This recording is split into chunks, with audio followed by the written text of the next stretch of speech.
Welcome to Social PR Secrets, the podcast. My name is Lisa Beyer, and I will be your host. In today's episode, I interview Melissa Fach. She is an expert in social media and internet marketing. For about 5 years in a row, Melissa and I taught a social media management workshop at the internet marketing conference called PubCon. Every year, we would go over the latest trends in each social channel, and we would also talk about a strategy for tragedy. In this episode, Melissa and I talk about what to do in a case of a crisis, no matter what the crisis might be. Melissa talks about her experience when she was on the front lines of the social media channels for Moz, which is a SEO software platform with hundreds of thousands of followers. Enjoy this episode with Melissa.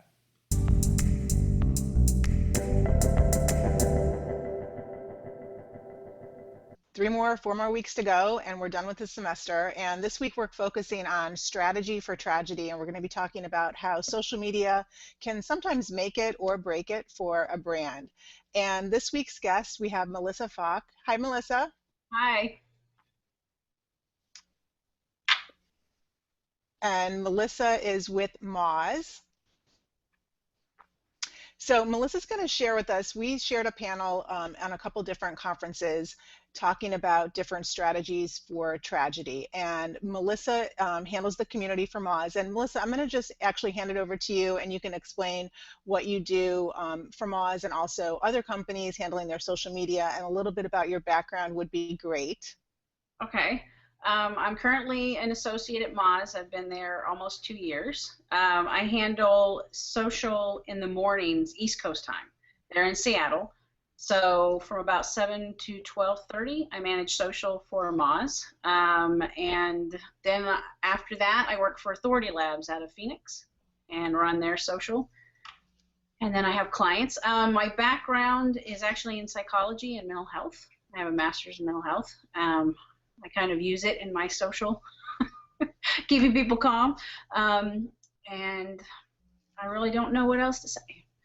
Okay, well, that's a good intro. So the students here are probably familiar by now with Moz because we've been using, we had Jennifer Lopez as our guest last week talking about community management, and we've been using Moz, some of the resources as some of the content for the class actually. Cool. But tell us just briefly about what is Moz if they still really don't kind of get what Moz does. We're actually a tool company. We offer a variety of tools for social and SEO, and we have clients worldwide.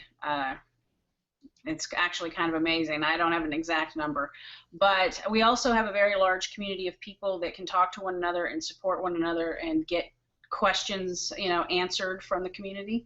So it's a unique company, but a really helpful one for our industry. Okay, great. So you said you handle the social media, you're on the front lines for social media on their off hours. Yes. And so what is a day in the life when you are on for Moz? What does that typically look like, if you could kind of walk us through? Well, on a good day, I answer questions and I deal with customer service issues. We have a large amount of people, about 330,000 people on Twitter that follow us, but we also have a lot of people that reach out for customer service issues that don't follow us. Same goes for Google Plus and LinkedIn and Facebook. So it's really about answering questions and helping people as much as possible with any tools. If they can't find a blog post, if they're having a problem with anything, I direct them. On a bad day, we have a tool go down or we have a DDoS attack on the site, and I have to manage a lot of angry people who don't have access to their reports and the data they need for work. So we had David Meerman Scott as one of our guests during week 1 about the social media evolution and revolution, and one of his key focuses was on customer service, and the social customer. So there's really a lot that has to do with customer service and social media. So why don't you kind of walk us through some of those scenarios as it relates to Moz and what you're doing for them? Well, nowadays, I think with Google and with anything in life, everybody has this need for instant gratification. So if they have a question, they want an answer, and they do not want to wait for it. We try to not make anyone wait longer than 5 minutes. So within 5 minutes, you should have an answer and be redirected to whoever can help you. The big thing is with such a large following in a large company, and even if you're in a small company, it's the same thing. If you answer the wrong way or you offend the wrong person, you can actually take down a company. So this is a little more delicate than customer service face-to-face. This is the whole world watching. And you can end up on the Today Show, or you can end up, on Gawker or anywhere. So it's a delicate, fine line of keeping multiple people with different personalities and different problems happy. And as I think you were in my presentation, I discussed, you never know what kind of day or year or month anyone has had. So their response may not be the typical rational response, but you still have to find a way to appease them, calm them down, and let them leave your brand with an overall positive feeling. Okay, so I'm going to just do a screen share now of that shows what your strategy was before you were went through the training with Moz. Mm-hmm. So this kind of shows the all of the things that you rated yourself in a good way, but then some of the areas that maybe you've improved on. And if you can kind of walk us through that, and I'll share the slide share as you walk us through it. Well, basically, I mean, it's a given that you want to provide the info and educate the type of audience that you have. You want to build fans, you want to show personality. With other companies I worked with, they were very much into defending a situation instead of just admitting that perhaps they made a mistake. When I said I was standing alone, it was because there was no one else. We didn't have a team atmosphere, and I really think you have to have a team. I also had bosses that wanted me to avoid problems as much as possible and give excuses. But in today's world, there's no room for excuses because you're going to get caught. And if you're caught in a lie on social, it's really going to hurt a brand. Right. So so it was not very tag fee. And Jennifer kind of touched on tag fee. So tell us, what in the world is tag fee? Okay. Well, it is basically our core values at Moz. So the entire company, from people that answer phones, deal with help, manage social, the editing team, we all have the same core values, which is transparent and authentic in everything we do. We're supposed to be generous with everyone we interact with. They want us to be fun and show personality. Empathy is critical, again, because you don't know what kind of day someone's had. And they want us to be as exceptional as possible, to go that extra mile for everybody.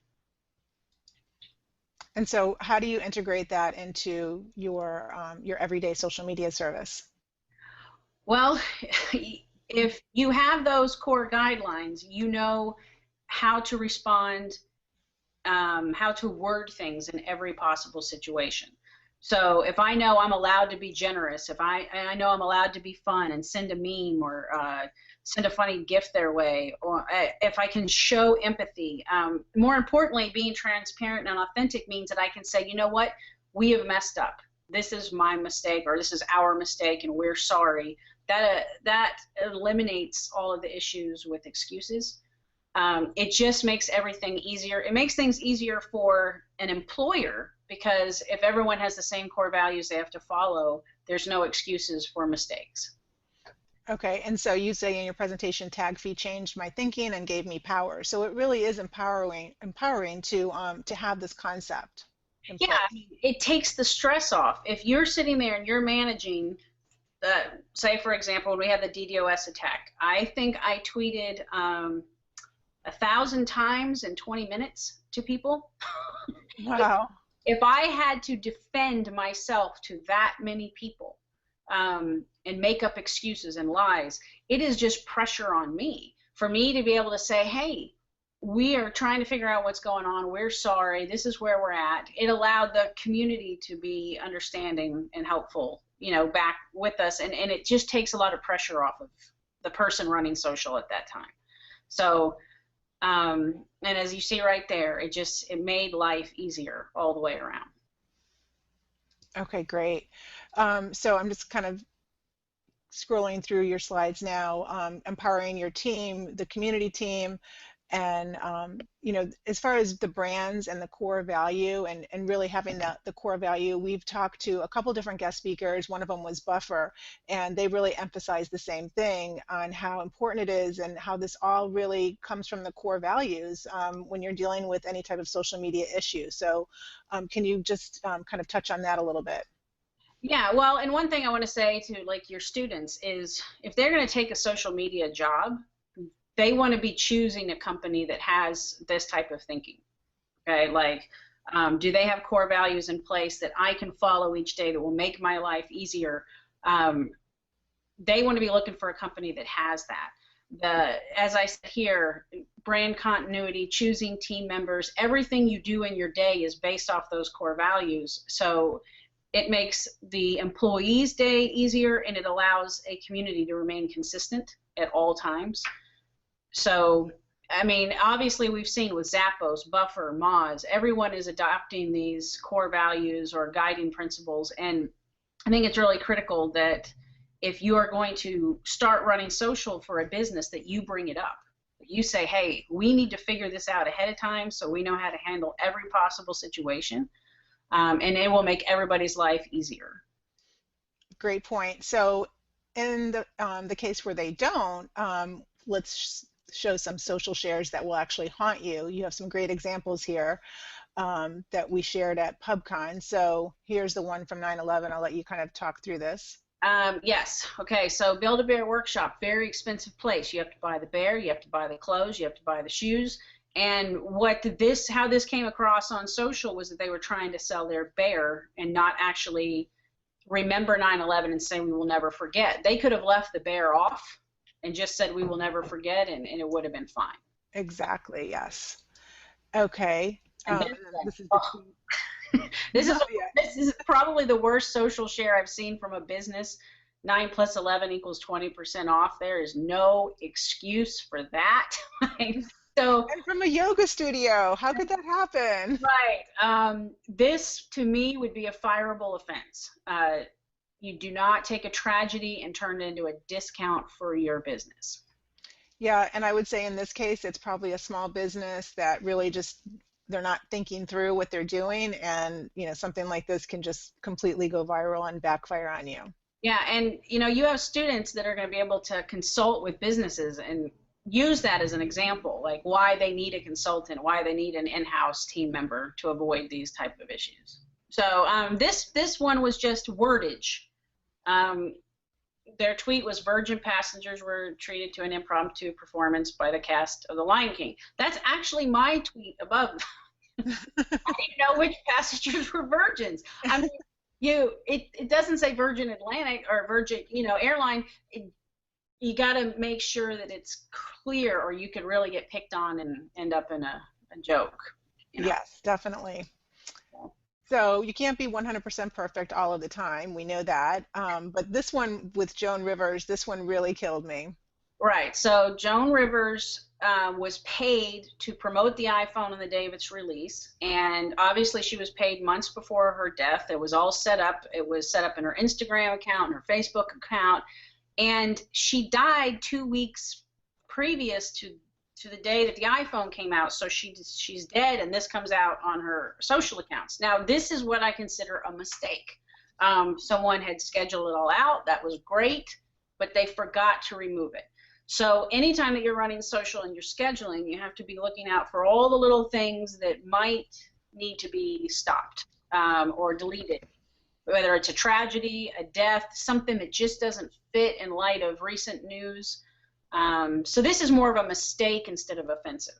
Right, but I think it's also an interesting aspect to look at. So these celebrities, these figures, are getting paid behind the scenes to endorse and, have some sort of, their voice associated with the brand in a social way. Right. So this is a great example of that, and also an example of a mistake.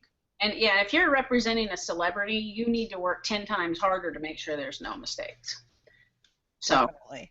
So just some tips about tweeting during a tragedy or setting up your social is, just make sure that, you're looking ahead and also looking behind, right? It's like you have to look in every direction. Right, and that's almost impossible for us to try and get into the minds of millions of people and how they see things.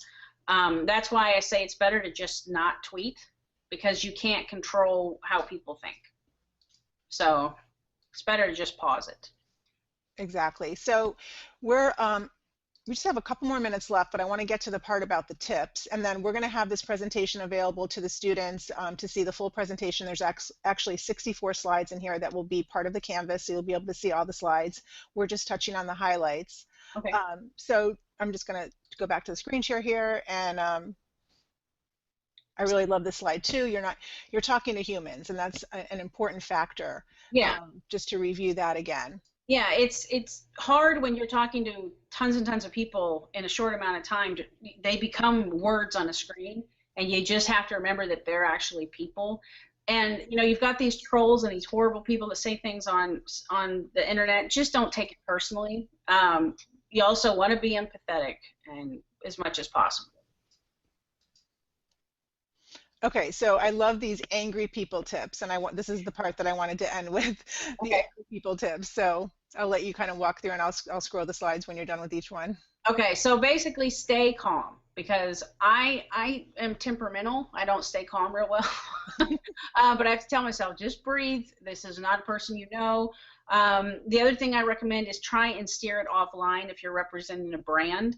You want to make sure that the brand doesn't look bad, look like they're having an argument online. So if you can move it to like email, say, can you send me your email, or to DM me, especially on Twitter, that's the best way. Get it off the internet and talk to them. But if they email you or send you their email address, you want to address it in the next 5 or 10 minutes. You don't want to wait an hour to email them, or they're going to come back to Twitter and start slamming you. Then keep in mind you're being watched, you're being documented. All the images I have are from articles that people have talked about of social mistakes. They're obviously screenshots and video, so you have to be really careful. And own up and apologize. There you go, if you mess up.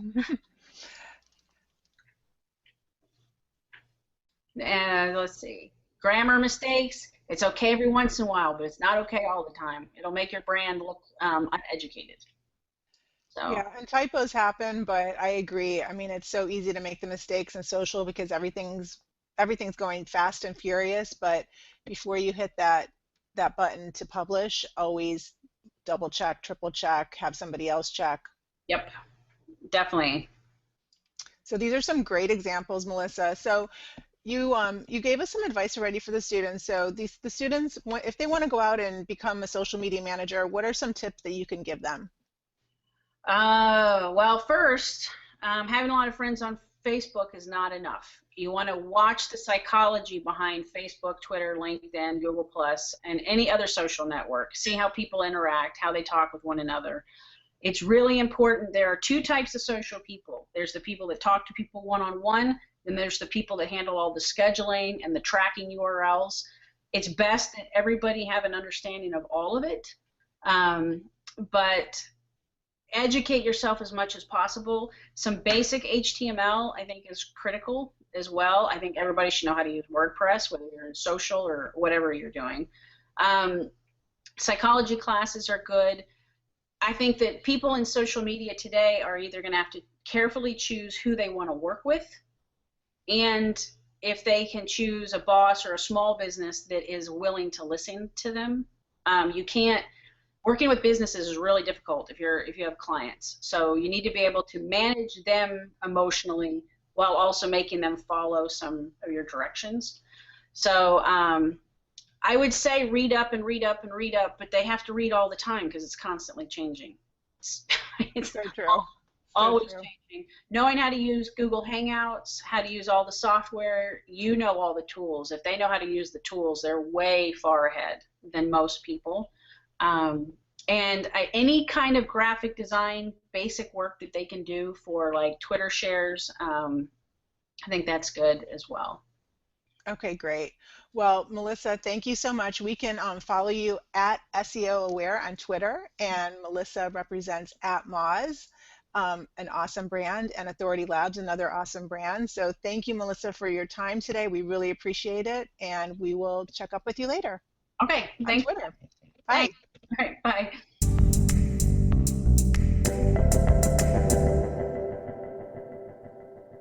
Thank you for listening to this episode of Social PR Secrets. If you like what you heard, check out the book on Amazon or follow our blog at socialprsecrets.com. This episode was sponsored by The Buyer Group, a social PR agency striving to keep our balance in the digital world, practicing public relations, social media, and search marketing, while occasionally drinking a glass of wine or two for the best creativity and results. Thank you all for tuning in. If you would like to get a free chapter of Social PR Secrets, go to socialprsecrets.com/free.